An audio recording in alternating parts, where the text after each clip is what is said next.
Good morning. We're here today to announce 3 separate cases highlighting the ongoing threat posed by Chinese economic espionage and research theft in the United States. First, the arrest today of a Harvard University professor for lying about his participation in a Chinese foreign recruitment program. Second, this morning we have unsealed a separate indictment of a Chinese national working as a scientific researcher at Boston University who failed to mention on her visa application that she is also a lieutenant with the People's Liberation Army. Finally, this office has indicted another Chinese national for trying to smuggle vials of biological material out of the United States to China and lying about it to federal investigators.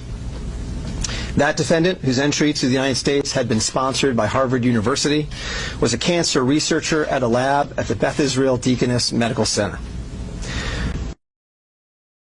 So, this morning, the FBI arrested Dr. Charles Lieber, the chair of the Department of Chemistry and Chemical Biology at Harvard University, for making false statements regarding his involvement in China's Thousand Talents Plan and his affiliation with the Wuhan University of Technology.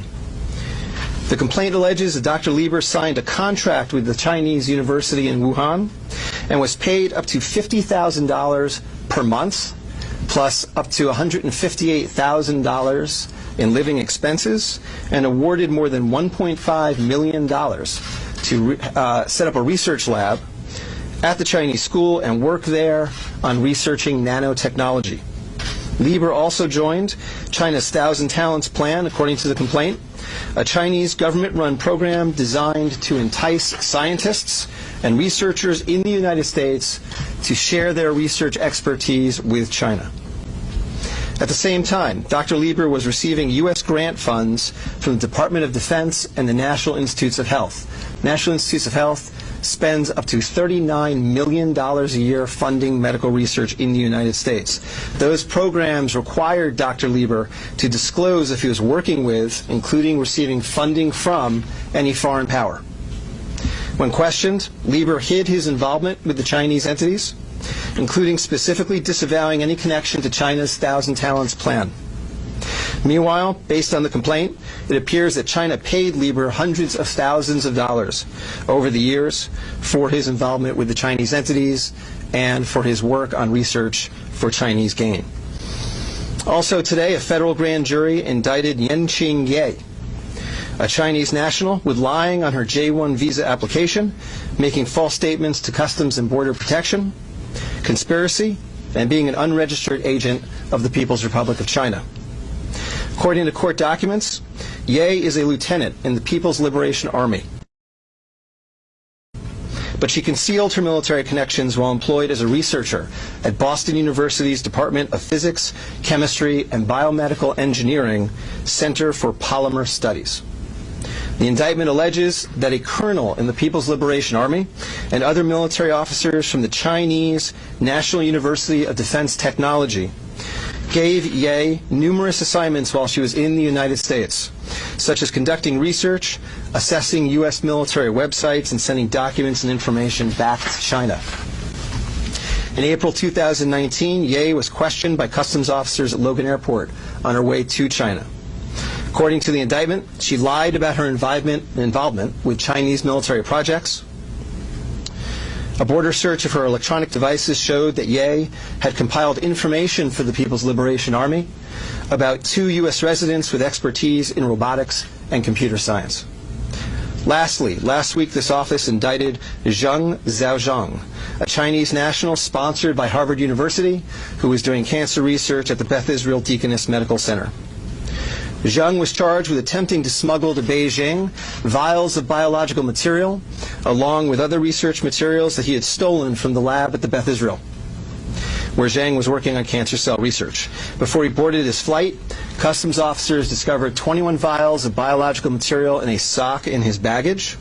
When confronted by the officers, Zheng initially lied and said he was not traveling with any biological or research materials.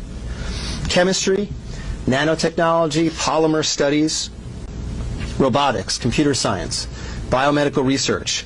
This is not an accident or a coincidence. This is a small sample of China's ongoing campaign to siphon off American technology and know-how for Chinese gain. Recently, Attorney General Barr referred to China as this country's primary rival.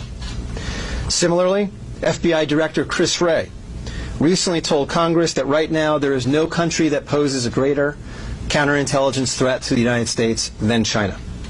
Through the use of not only traditional intelligence officers, but academics, researchers, its own private citizens, China is engaged in a massive, long-term campaign to steal U.S. research and technology for its own uses.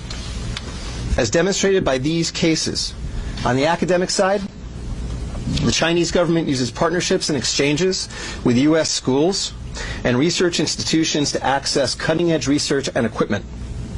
Obviously, most visiting Chinese academics and researchers are here to work in good faith in U.S. institutions, but some of them are not. Some number have been incentivized by the Chinese government, either through the use of money or other means, to gather U.S. research and smuggle it back to China. Because of the sheer scope of this threat, a year ago, the Attorney General created the China Initiative at the U.S. Department of Justice, designed to prioritize and aggressively prosecute Chinese economic espionage and theft of intellectual property. The cases we are announcing today are part of that effort.